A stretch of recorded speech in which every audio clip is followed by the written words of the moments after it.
ভিডিওটা ভালো লাগলে আমাদের চ্যানেলটা অবশ্যই সাবস্ক্রাইব করবে। পাখি কখনো ডাল ভেঙে পড়ে যাওয়া ভয় পায় না, কারণ তার বিশ্বাস ডালের ওপর নয়, তার বিশ্বাস তার ডানার ওপর।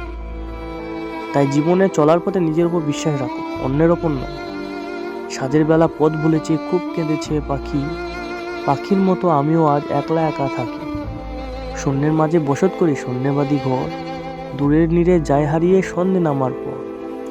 ভালো লাগার মুহূর্তগুলো চলে যায় নিয়ম মেনে, ভালো সম্পর্কগুলো রয়ে যায় সুন্দর স্মৃতি হয়ে। চোখ মারাটা লভ নয়, চোখে জল মোছাটা লভ। কিস করাটা লভ নয়, ভালোবাসার মানুষটিকে মিস করাটাই লভ। টাচ করাটা লভ নয়, ভালোবাসার মানুষটিকে অনুভব করা রিয়াল লভ।